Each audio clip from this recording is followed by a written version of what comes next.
ਤੇ ਉਹਦੇ 2 ਦੇ 3 करके बिल्डर बना के बेच रहे हैं। जिस प्रॉब्लम ये आ रही है कि एक तो रेजिडेंशियल इलाके गलियाँ जड़ियाँ हैं बंद हैं कई जगह से, उत्थे पार्किंग की समस्या है, किसी को एमरजेंसी है गड्डी कड्ढण प्रॉब्लम, ये सारी बहुत सारी प्रॉब्लम्स हैं जिहड़ी असी ज़्यादा कुछ नहीं तो घट्टो घट्ट 2 महीने तो ये सारा सिस्टम जिहड़ा है देख रहे हैं।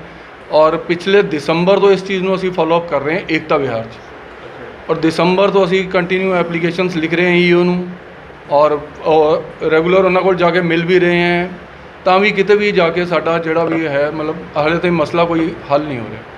ईओ जिहड़ा है बेसिकली मैं तुहानूं ब्रीफ एक छोटा जिहा कर दिना है। इस समय जिहड़ा है साडा मसला जिहड़ा हैगा जी वो है सर प्लॉट नंबर 158159 एकता विहार।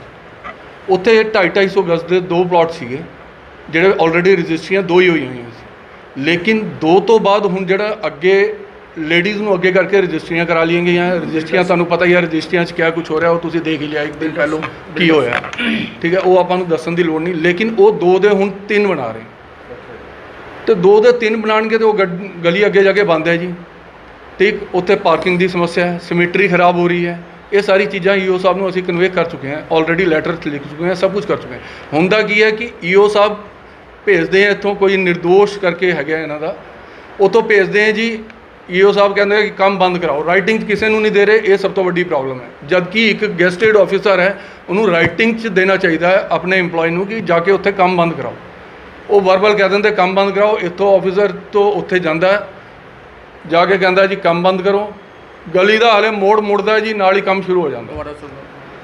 ये सारा प्रैक्टिकली असी मतलब 15 दिनों तो ये काम हो रहा है जी।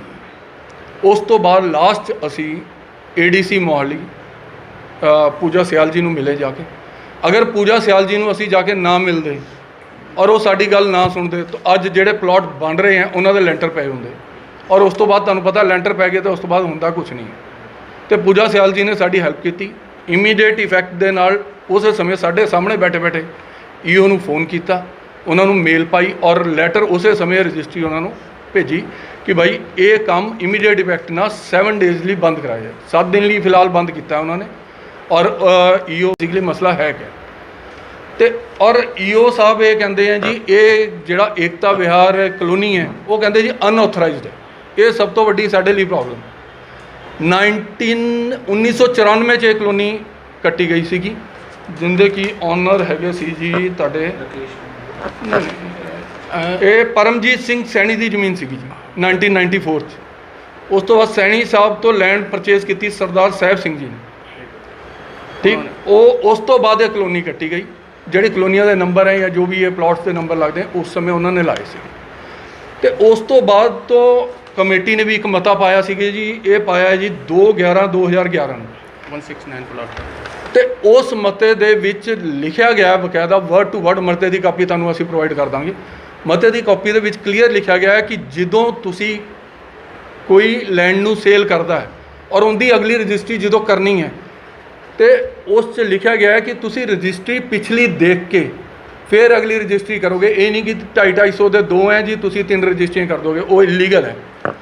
और कमेटी वाले इस चीज़ को फॉलो नहीं कर रहे जबकि मता ही उन्हों का पाया है। और इसलिए असी बहुत बार कह चुके हैं, इस तो पहलों भी इसे गली 169 नंबर सीगा, प्लॉट नंबर 169, वो नक्शा भी पास सीगा, सब कुछ सीगा हुंदा, वो भी 200 गज का सीगा, 100-100 के 2 बना के बेच रहे थे। सारी गली ने मता पाया, कमेटी नूं उदों असी जाके लिखी लैटरस लिखी हैं, 1 साल स्ट्रगल करते रहे, लेकिन असी उदों वो प्लॉट और उनका जिहड़ा नक्शा सीगा वो सारा कैंसल कराया, उनकी कैंसिलेशन की कापी भी दे देंगे असी तुहानूं। इस मामले के विच बड़े बड़े अधिकारी किहड़े मौके से गए थे? ये इस वो ईओ ने ही किया क्योंकि उन्हों का ही बनता है इस इंस्ट्रक्शन जारी करना। लेकिन ईओ दिसंबर तो लेके अज देख लो तुसी की हो गया, ईओ ने सानू सिर्फ और सिर्फ मतलब एक कहते ना आश्वासन कर देंगे जी हो जाएगा जी, राइटिंग किते भी ऑन रिकॉर्ड कुछ नहीं दिता जी सानू। असी अपनी लैटर्स जिहड़ी उन्होंने दित्तियां सारी ऑन रिकॉर्ड है, वो सारी लैटर्स तुहानूं प्रोवाइड कर देंगे, जिहड़े असी जाके वर्बल उन्होंने नाल गल्लां कीतियां ये जो कीतियां वो बाद की गल है। हाँ जी ईओ देखो जब एक गैसटेड ऑफिसर अपने इंपलॉय नूं राइटिंग च दे नहीं रहा और उनकी इंस्ट्रक्शन तो बाद बंदा उत्थे जांदा है, जान तो बाद गली का मोड़ मुड़दा काम शुरू हो जाता, how can it be possible sir? अगर ईओ हार्ड स्ट्रिक्ट इंस्ट्रक्शन दवे काम दोबारा शुरू नहीं हो सकता। जबकि प्रॉपर्टी डीलर ने हर एक जगह पर बोर्ड भी लाए हुए हैं जी, हर एक गलियां के बाहर कि बोर्ड लगे हुए हैं। बोर्डों के विच लिखा गया बकायदा, वो फोटोग्राफ भी आप तुहानू प्रोवाइड करांगे कि जिन्ने गज का प्लॉट हैगा उन्ने गज का ही बना के बनना चाहिए। कहीं ना कहीं मिली भुगत है बिल्कुल प्रशासन बट ऑब्वियस है जी, प्रशासन मिली भुगत हैगी है। अगर मिली भुगत नहीं होगी तो डीलर की क्या हिम्मत है जी ਜਿਹੜਾ ਮਤਾ ਪਾਸ ਹੈ ਉਹ ਬਣਾ ਵੀ ਦੇਣ। ਕਿੰਨੇ ਪਲਾਟ ਨੇ ਜੀ ਤੁਹਾਨੂੰ ਜਿਹੜੇ ਦੇਖੋ ਸਾਡੇ ਨੌਲੇਜ ਇਸ ਸਮੇਂ ਜਿਹੜੇ ਆਈ ਹੈ ਉਹ ਸਾਡਾ ਏਕਤਾ ਵਿਹਾਰ ਦਾ ਮਸਲਾ ਮੈਂ ਤੁਹਾਨੂੰ ਦੱਸ ਰਿਹਾ ਜਿਹੜਾ ਚੱਲ ਰਿਹਾ। ਬੇਸਿਕਲੀ ਹੁੰਦਾ ਕਿਆ ਹੈ, ਜਿੱਥੇ ਤੁਸੀਂ ਰਹਿੰਦੇ ਹੋ ਅਗਰ ਤੁਸੀਂ ਉੱਥੇ ਦੀ ਗਲੀ ਵਾਲੇ ਆਵਾਜ਼ ਨਹੀਂ ਉਠਾਣਗੇ ਤਾਂ ਡੀਲਰ ਬਣਾ ਦੇਣਗੇ। ਕਿਸੇ ਨੂੰ ਪਤਾ ਵੀ ਨਹੀਂ ਚੱਲਦਾ ਕਦ ਬਣ ਰਿਹਾ। ਇੱਕ ਪਲਾਟ ਦਾ ਜਿੰਦਾ ਲੈਂਟਰ ਮਹੀਨੇ 'ਚ ਪੈਣਾ ਹੁੰਦਾ, ਡੀਲਰ ਡਬਲ ਲੇਬਰ ਲਾ ਕੇ 7 ਦਿਨਾਂ 'ਚ ਉਹਨਾਂ ਦਾ ਲੈਂਟਰ ਪਾ ਦਿੰਦੇ ਆ, ਕਿਉਂਕਿ ਉਹਨਾਂ ਨੂੰ ਇਹ ਖਤਰਾ ਹੁੰਦਾ ਕਿ ਕੰਪਲੇਂਟ ਹੋ ਗਈ ਤੇ ਲੈਂਟਰ ਪੈਣ ਨਹੀਂ ਦੇਣਗੇ। ਔਰ ਸਾਡੀ ਗਲੀ ਐਸੀ ਹੈ ਜਿਹੜੀ ਰੈਗੂਲਰ ਇਸ 'ਚ ਮੀਟਿੰਗਾਂ ਹੋਈਆਂ, ਸਾਰੀ ਚੀਜ਼ਾਂ ਮੀਟਿੰਗਾਂ 'ਚ ਮਤੇ ਪਾਸ ਹੋਏ ਸਾਡੀ ਗਲੀ 'ਚ ਕਿ ਅਕੋਰਡਿੰਗ ਟੂ ਕਮੇਟੀ ਜੋ ਰੂਲ ਹੈਗਾ ਉਹ ਇਹ 2 ਦੇ 3 ਨਹੀਂ ਬਣਨੇ ਚਾਹੀਦੇ। ਮਤਲਬ ਜਿੰਨੇ 250 ਦੇ ਅਗਰ 2 ਹੈ ਤਾਂ 2 ਬਣਾਉਣ, ਸਾਨੂੰ ਕੋਈ ਪ੍ਰੋਬਲਮ ਨਹੀਂ। 250 ਦੇ 2 ਦੀ ਜਗ੍ਹਾ 167 167 167 167 167 167 ਦੇ 3 ਬਣਾ ਰਹੇ ਹੋ। ਇਹ ਵੀ ਕਰਤੇ ਜੀ, ਰਜਿਸਟਰੀ ਦੀ ਕਾਪੀ ਤੁਹਾਨੂੰ ਦੇਵਾਂਗੇ। ਉਸ 'ਚ ਜਿਹੜੀ ਰਜਿਸਟਰੀ ਉਹਨਾਂ ਨੇ ਕੀਤੀ ਹੈ 158 ਏ ਕਰਤਾ ਜੀ। ਇਹ ਕਿਵੇਂ ਕਰ ਸਕਦੇ ਜੀ? ਮਤੇ ਦੇ ਵਿੱਚ ਇਹ ਵੀ ਲਿਖਿਆ ਗਿਆ ਕਿ ਫਲੈਟ ਵੀ ਬਣਾ ਸਕਦੇ ਹੋ ਤੁਸੀਂ, ABCD ਨਹੀਂ ਕਰ ਸਕਦੇ। ਉਹਨਾਂ ਨੇ ABCD ਕਰਕੇ ਰਜਿਸਟਰੀਆਂ ਕੀਤੀਆਂ ਹੋਈਆਂ ਜੀ। ਰਜਿਸਟਰੀ ਦੀ ਕਾਪੀ ਤੁਹਾਨੂੰ ਪ੍ਰੋਵਾਈਡ ਕਰ ਦਾਂਗੇ। ਔਰ ਹੁੰਦਾ ਕੀ ਹੈ, ਡੀਲਰ ਇੰਨੇ ਜ਼ਿਆਦਾ शातिर हैं, कुछ एक डीलर मैं नाम नहीं लूँगा, इन्ने शातिर हैं ये लोग, क्या करते हैं कि रजिस्ट्रियाँ कराते हैं लेडीज़ के नाम से एवरी टाइम। ਜਿਹੜਾ ਪਹਿਲਾਂ 169 ਦਾ ਹੋਇਆ ਸੀਗਾ ਉੱਥੇ ਵੀ 2 ਲੇਡੀਜ਼ ਦੇ ਨਾਮ ਤੇ ਰਜਿਸਟਰੀਆਂ ਕਰਾਤੀਆਂ ਤਾਂ ਕਿ ਕੱਲ ਵੀ ਕੋਈ ਚੱਕਰ ਪਏ ਲੇਡੀਜ਼ ਨੂੰ ਅੱਗੇ ਕਰ ਦਿੰਦੇ। ਇੱਥੇ ਵੀ ਇਹੀ ਹੋਇਆ ਜੀ, ਸੇਮ ਕੇਸ। ਇੱਥੇ ਵੀ 3 ਲੇਡੀਜ਼ ਦੇ ਨਾਮ ਤੇ ਜਾ ਕੇ SDM ਕੋਲ, ਠੀਕ ਹੈ, ਕੰਪਲੇਂਟ ਕਰਦੇ ਜੀ ਲੇਡੀਜ਼ ਨਾਲ ਜੀ ਮਾਰਕੁੱਟ ਹੋਈ ਜੀ, ਕੱਪੜੇ ਫਾੜੇ ਜੀ। ਇੱਕ ਇਹ ਬਜ਼ੁਰਗ ਹੈਗੇ ਸਾਡੇ, ਦੇਖ ਲਓ ਜੀ ਉਮਰ ਕਿੰਨੀ ਹੈ, 82 ਸਾਲ। ਇਹਨਾਂ ਦੀ ਉਮਰ ਦੇਖ ਲਓ ਕਿੰਨੀ ਹੈ, 70 ਸਾਲ। ਇਹਨਾਂ ਦੀ ਉਮਰ ਦੇਖ ਲਓ 65 ਸਾਲ। ਇਹਨਾਂ ਦੇ ਉੱਤੇ ਐਲੀਗੇਸ਼ਨ ਲਗਾਏ हैं कि लेडीज़ के कपड़े फाड़ते जी। SDM को ये पिछले हफ्ते की बात, पिछले हफ्ते की गल है। ਤੁਹਾਡੀ ਕੋਈ ਸੰਸਥਾ ਬਣੀ ਹੋਈ ਹੈ ਜਾਂ नहीं संस्था नहीं बनी जी, साडा अपना एक मुहल्ला है जी, ऐसी कोई पर्टिकुलर संस्था नहीं है। साडा अपना मुहल्ला है। असी मुहल्ले के जोड़े 30-40 घर हैं, एवरी टाइम कुछ भी होंगे तो 40 घर इकट्ठे रहते हैं। इकट्ठे रह के उस कुछ भी कार्रवाई, साडी मीटिंग जो भी होंगी है उस कार्रवाई होंगी है, उस मता पाया जाता, सारे गले वाले से साइन कराए जाते हैं। वो कॉपीज़ भी तुहानूं असीं प्रोवाइड कर ਦਾਂਗੇ। प्रॉपर्टी टैक्स असैसमेंट कितना की हुई है उन्होंने?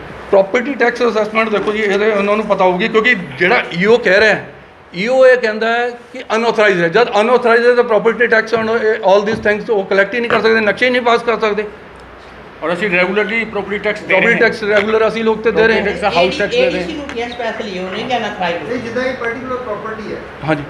मान लो 1 2 3 4 अगर एक प्रॉपर्टी का प्रॉपर्टी आईडी है, दूसरी का 1 2 3 5 है, ਤਾਂ ਇਹ 2 ਪ੍ਰਾਪਰਟੀਆਂ ਦਾ 3 ਬਣਾਤੀਆਂ ਤਾਂ ਉਹ ਆਈਡੀ ਕਿੱਦਾਂ ਬਣਾਈ ਉਹਨਾਂ ਨੇ? ਆਈਡੀ ਇਹ ਤਾਂ ਸਰ ਦੇਖੋ, ਇਹ ਅੰਦਰ ਖਾਤੇ 'ਚ ਕੀ ਹੋਇਆ ਇਹ ਤੁਹਾਨੂੰ ਸਭ ਪਤਾ ਹੀ ਕੋਈ ਹੈ, ਬਤਾ ਦੇ ਠੀਕ ਹੈ ਨਾ, ਕਿ ਰਜਿਸਟਰੀਆਂ ਕਿਵੇਂ ਹੁੰਦੀਆਂ, ठीक है, नक्शे किमें पास होंगे हैं। वो लोग क्या कहते हैं, रजिस्ट्री पास है जी, ये लो हमारी रजिस्ट्री देख लो, ठीक, ये नक्शा पास है जी, ये कर लो, ठीक। लास्ट जाके जोड़ा है जीरकपुर थाने उत्थे कंप्रोमाइज़ एक होया सी, क्योंकि उन्होंने केस ये दिता जी, ये लोग इंडिविजुअल काम रुकवा रहे हैं, कॉलोनी वालों के अगेंस्ट उन्होंने पर्चा दिता कि इंडिविजुअल काम रुका रहे हैं, जबकि साड़ी इंडिविजुअल फाइट किसी नाल नहीं है।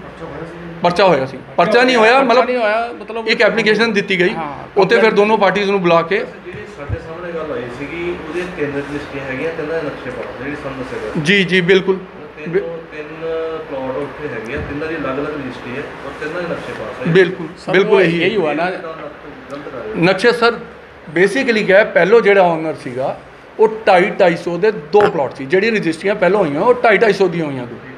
ਅਕੋਰਡਿੰਗ ਟੂ ਦੈਟ ਉਹਨਾਂ ਨੂੰ 250 ਦੀਆਂ 2 ਰਜਿਸਟਰੀਆਂ ਔਰ 2 ਨਕਸ਼ੇ ਕਰਨੇ ਚਾਹੀਦੇ ਕਮੇਟੀ ਦੇ ਹਿਸਾਬ ਨਾਲ।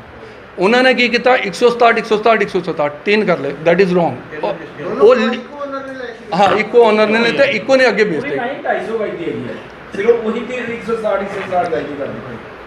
मतलब वो 167 ਕੀਤਾ है ना जी, 3 करते तो वो इलीगल है जी, वो अकॉर्डिंग टू कमेटी कर ही नहीं सकते, ठीक है। कमेटी की मूली भुगतना, ठीक। असी तो ये चाहते हैं, पहली गल तो ईओ के उत्ते स्ट्रिक्ट एक्शन होना चाहिए, बड़ी सिंपल जी गल, क्योंकि अगर ADC मैडम इन केस उदण नहीं होंगे, ठीक, तो 3 दिन के अंदर प्लॉट का लेंटर पिया होंदा, ਉਸ 'ਚ ਸਾਰੀ ਗਲੀ ਟਰਬਲ ਚਾਹੁੰਦੀ ਈਓ ਦੀ ਜ਼ਿੰਮੇਵਾਰੀ ਬਣਦੀ ਹੈ ਇਸ ਚੀਜ਼ ਨੂੰ ਕਲੀਅਰ ਕਰਨਾ।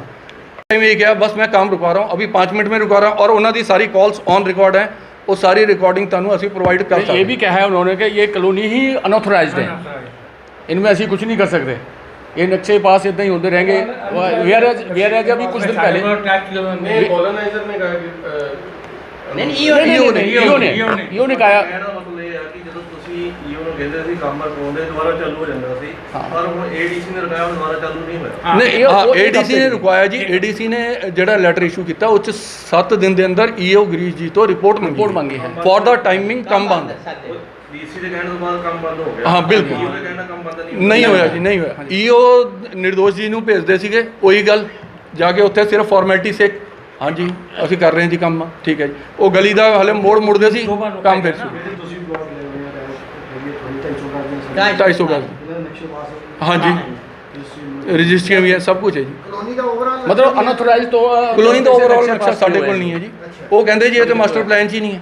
ਨਾਮ ਕੀ ਦੱਸਾਂ ਏਕਤਾ ਵਿਹਾਰ एक दम यार बेटा ਤੁਸੀਂ ਹੁਣ ਕੀ ਮੰਗ ਕੀ ਕਰ ਰਹੇ ਹੋ? ਮੰਗ ਇਹ ਕਰ ਰਹੇ ਹਾਂ ਜੀ, ਇੱਕ ਤੇ ਉਸ ਕੰਮ ਨੂੰ ਜਦੋਂ ਇਲੀਗਲ ਹੋ ਰਿਹਾ ਹੈ, ਸਾਰੀ ਚੀਜ਼ਾਂ ਅਸੀਂ ਪ੍ਰੋਵਾਈਡ ਕਰ ਰਹੇ ਹਾਂ, ਉਹਨਾਂ ਕੋਲ ਵੀ ਸਾਰੀ ਚੀਜ਼ਾਂ ਹੈਗੀਆਂ, ਉਸ ਕੰਮ ਨੂੰ ਪਰਮਾਨੈਂਟਲੀ ਇੱਕ ਤੇ ਬੰਦ ਕੀਤਾ ਜਾਏ एज पर ਔਰ ਉਹਦੇ ਨਕਸ਼ੇ ਕੈਂਸਲ ਕੀਤੇ ਜਾਣ, ਰਜਿਸਟਰੀ ਕੈਂਸਲ ਕੀਤੀ ਜਾਏ। ਜੈਸੇ ਅਗਰ ਕਿ 250 ਗਜ਼ ਦੇ ਉਹ 2 ਬਣਾਉਂਦੇ ਆ, ਸਾਰੀ ਕਲੋਨੀ ਉਹਨਾਂ ਦੀ ਸਪੋਰਟ ਕਰੇਗੀ, ਉਹਨਾਂ ਦੇ ਨਾਲ ਖੜ ਕੇ ਉਹ ਪਲਾਟ ਬਣਾਉਣਗੇ। We have got no objection in that.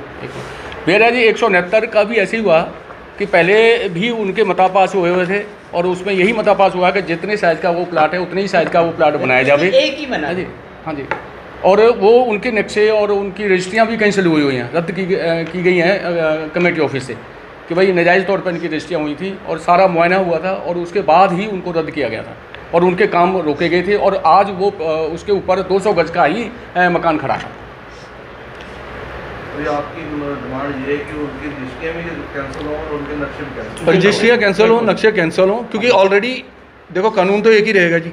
ये सर उसी हम- गली में ऑलरेडी ये चीज़ हो चुकी है और उन्होंने फिर पहले 100 के 2 बना रहे थे, तो नक्शा कैंसिल हुआ, रजिस्ट्री कैंसिल हुई, तो एक ही बनाया 200 गज का उसी गली में सेम। तो और एक ही नंबर लगा। रूल तो सबके लिए सेम है जी, कानून सेम है, तो उसके अकॉर्डिंग उनका कैंसिल होना चाहिए। अभी कुछ दिन पहले अभी कुछ दिन प्रशासन आपकी बात ये नहीं मानते तो क्या स्टेप रहेगा आपका? स्टेप देखिए जी, हमने एडीसी मैडम का भी जो लेटर दिया है उसके अकॉर्डिंग एडीसी मैडम ने इंस्टेंट मोड से काम रुकवाया। उसके बाद गिरीश जी अब क्या रिपोर्ट वहाँ पे देते हैं, उसके बाद then we take a further action, क्योंकि बेसिकली जब इलीगल काम हो रहा है तो उसको हम किसी भी लेवल पे कहाँ तक भी हमें जाना पड़ेगा, हम उसको जाके रुकवाएंगे, बिकॉज वो अकॉर्डिंग टू लॉ गलत कर रहे हैं। अब उसमें किसकी मूली भगत है किसकी नहीं है ये आप लोगों को भी पता है, हमको भी पता है, MLA का भी कहो, ठीक है ना। आप बता ही दो किसकी है। हाँ जी, आप बता ही दो ना किसकी नहीं हम तो आपको बता ही रहे हैं सर किसकी है, हमने तो बता ही दिया कि प्रशासन अगर ये रजिस्ट्रियाँ 2 की 3 ना हुई होती, नक्शे 2 के 3 ना बनाए होते, किसने की है।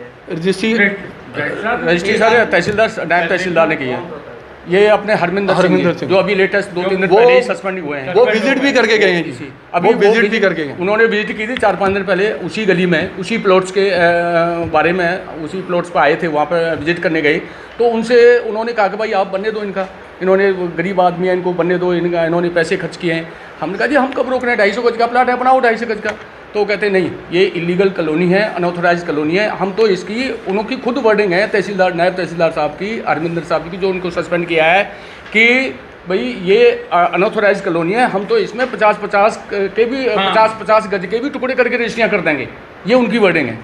मैंने कहा जनाब अगर आप भी एडमिनिस्ट्रेशन की तरफ से अगर आप भी ऐसी बात करेंगे तो फिर तो यहाँ झुग्गियाँ बसा दो, एक कॉलोनी बसाने की क्या ज़रूरत है। तो हमारा तो ये हमारी तो यही डिमांड है कि लीगल तौर पर काम हो, लीगल तरीके से वहाँ पर जो है ना मकान बनाए जाएं, हमें कोई इतराज़ नहीं है। अगर 250 गज का प्लाट है तो 250 गज का बनाया जाए, हम उनका साथ। यही this is the major question कि ये कैसे आ रही है, अनऑथोराइज कॉलोनी है तो हमारे से प्रॉपर्टी टैक्स लिया जा रहा है, हमें वहाँ पर सारी चीज़ें फैसिलिटी दी जा रही हैं, सीवरेज के कनेक्शन दिए जा रहे हैं, इलेक्ट्रिसिटी के कनेक्शन दिए जा रहे हैं और हर तरह के मतलब वहाँ पर वो सारी चीज़ें हैं वहाँ पर। तो ये क्यों है अगर अनऑथोराइज्ड है तो? एक तरफ तो गवर्नमेंट कहती है कि प्रशासन कहता है कि अनऑथोराइज्ड है, एक तरफ हमें सारी फैसिलिटी भी वो प्रोवाइड कर रहे हैं। अगर अनऑथराइज है तो 20 साल इन्होंने क्या किया, रेगुलाइज क्यों नहीं किया, वो किसने करना? और रेगुलाइज भी ड्यूटी उन्होंने इनकी करना है। बनती है ना, एडमिनिस्ट्रेशन की ड्यूटी है बिल्कुल, वो। हमने उनसे ये भी एक हमने ईओ साहब से पूछा भी इस बात को कि सर ये अगर अनऑथोराइज्ड हैं तो he will do, who will approve these colonies, अगर ये अनऑथराइज तो आप अप्रूव करो। कहते ये गवर्नमेंट का काम है, तो गवर्नमेंट में तो आप ही भेजे हैं, आप ही बैठे हैं, आप इनकी प्रपोजल बनाओ, जिस अथॉरिटी से अप्रूवल करवानी है उनको बनाओ, लेकिन नथिंग। तो कहीं ना कहीं आप मानते हो कि तहसीलदार साहब भी इसकी उनके बुक में केस में? हाँ बिल्कुल है, बिल्कुल है, बिल्कुल है। उसमें है तहसीलदार से, क्योंकि रजिस्ट्रियाँ कर रहे हैं वो without any seeing last registry. वो पिछली रजिस्ट्री को नहीं देखते, मता पास है कि पिछली रजिस्ट्री को देखा जाए। जब भी अगली रजिस्ट्री करनी है, टुकड़ों में करनी है, तो वो पिछली रजिस्ट्री को देख लिया जाए। वो यहाँ पे ये चीज़ें, अगर आपको यहाँ पे इंसाफ नहीं मिलता तो आप कोर्ट भी जा सकते हैं। हाँ बट ऑब्वियस है जी, लास्ट तो लास्ट हेड तो कोर्ट ही बचा है। लास्ट सर है ही है।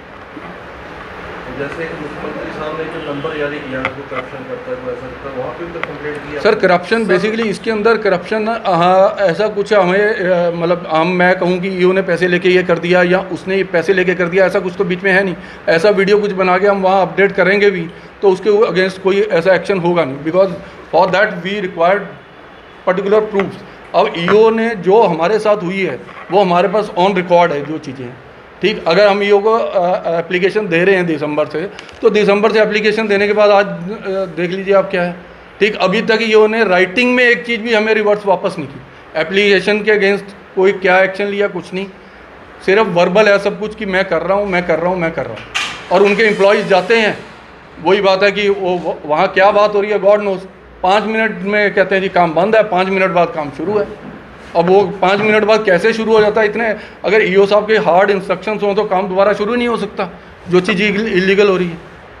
लेकिन वो सारा कुछ चल रहा है, कैसे चल रहा है वो आपको बता दिया हमने। ਸਤਿ ਸ਼੍ਰੀ ਅਕਾਲ ਜੀ। ਜਿੱਦਾਂ ਅੱਜ ਪ੍ਰੈਸ ਕਾਨਫਰੰਸ ਕੀਤੀ ਜਾ ਰਹੀ ਏਕਤਾ ਵਿਹਾਰ ਬਲਟਾਣਾ ਦੇ ਵਸਨੀਕ ਹੈਗੇ, ਇਹਨਾਂ ਦਾ ਕਹਿਣਾ ਹੈ ਕਿ ਇਹਨਾਂ ਦੇ ਜੋ ਏਕਤਾ ਵਿਹਾਰ ਦੇ ਵਿੱਚ ਕੋਈ ਬਿਲਡਰ ਹੈਗਾ ਉਹ 500 ਗਜ ਦੇ ਪਲਾਟ ਦੇ 3 ਟੁਕੜੇ ਕਰਕੇ, ਯਾਨੀ ਕਿ 2 ਰਜਿਸਟਰੀਆਂ ਸੀ ਉਹਦੇ ਕੋਲ 250 ਗਜ ਦੀਆਂ, उससे 3 रजिस्ट्रियाँ करवा लेंगे गैर कानूनी तरीके और नक्शे पास करवा के 3 बनाई जा रही हैं, जिस नाल उस लाइन की जी सिमेट्री जी वो खराब हो रही है। उन्होंने ये आरोप लगा रहे कि इस संबंधी ईओ जो जीरकपुर के ईओ है उन्होंने कंप्लेंट की गई है, पर कोई इन्हों वालों कार्रवाई नहीं की जा रही। हुण इन्हों वालों ADC अर्बन जोड़े है उन्होंने अप्रोच की पूजा सियाल उन्होंने फिलहाल काम 7 दिन वास्ते रुकवा के और 7 दिनों के ईओ जीरकपुर तो रिपोर्ट मंगी है, जी गल इन्होंने सानू दसी उस अनुसार। और इन्हों का कहना है कि इस संबंधी जोड़े है ईओ अपनी जी है ड्यूटी जो है सही ढंग नाल जां अपना जो करता भी सही तरीके नाल नहीं निभा रहे। और उन्होंने दस्सिया कि जो पहला इन्हों वालों शिकायत की जाती सी तो काम 1-2 घंटे वास्ते रुकिया जरूर जाता सी, पर फिर काम चालू हो जाता सी। इस संबंधी हुण इन्हों का कहना कि जे इन्हों की सुनवाई नहीं हुई तो कोर्ट का दरवाजा भी जोड़ा है, अदालत का दरवाजा भी जो खड़का सकते हैं। सारा इसके अंदर डिटेल हमने दे रखी है, A to Z, जो भी डॉक्यूमेंट और ये न्यूज़पेपर की कटिंग जो लास्ट टाइम प्लॉट कैंसिल किया गया था वो भी इसके अंदर है, सारी की सारी ये सब हमने साथ में लगा दिया जी, सो दैट कोई भी बात ऐसी आपसे हमने नहीं की जो विद प्रूफ ना हो। सारी चीज़ें जो हैं विद प्रूफ हैं, सारे डॉक्यूमेंट